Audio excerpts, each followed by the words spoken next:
Your dad, Senator John McCain of Arizona, a toss-up state right now, yeah, it could go to Hillary, has made a very definitive choice, and you played a role in that. Yeah, this was not an easy choice by anybody's standards. Both my and my family respect the will of the voters, but I think when the videotape came out, I spent, as you know me very well, Harris, I have spent a great deal of my life going to college campuses, speaking to young people, defending the fact that the Republican Party isn't a sexist party, that this is a party for women.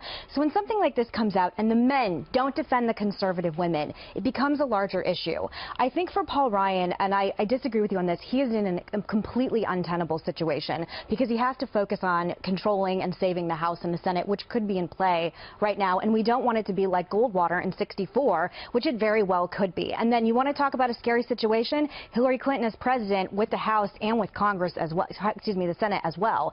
And I think this entire situation, there is a certain point where character and the ideals and convictions that you live and espouse for your entire career and your entire life has to mean something. When you're talking about politicians and what people hate about politicians, they hate inauthenticity. And I think for me, for my family, it is something that I am just no longer comfortable supporting. The only issue, the few issues I have with Republicans who have turned their, who supported Donald Trump and have now turned their backs on him. Your dad's a different situation too, I think, personally, with all respect, because of the comments that he made about your father specifically a year ago. So there's more history there.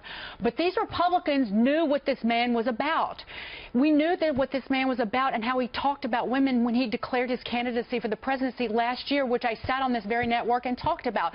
Over and over again, he's called women names. He's made fun of their appearance. He's gone after people on Twitter. And now all of a sudden they sign on and support Donald Trump, and then these Republicans get religion. They're worried. I understand they're worried about their own elections, but they need to keep their heads down and worry about keeping the House, quite frankly, because this is going to be a horror show. Megan, I want to ask you about change. I want to ask you about this because I saw you tweeting about your dad having a debate last night, and one of the things that came up in that debate, as I understood, was that he's willing to do a write-in for the presidential choice. I actually take umbrage at the idea that my father is alone in this. 4 in 10 Republicans would like a different nominee if that was the choice we had an option for.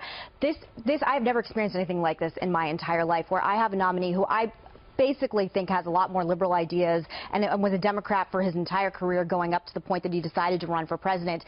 I have lived through campaign phenomenons before. I lived through the Sarah Palin phenomenon. And let me tell you, elections begin and they end, and there will be ramifications that I will be dealing with by the time I am my father's age because of this election. And right now, it was a choice not only because of politics, because of character, and I slept very well at night on Saturday night. And maybe because there's more to come.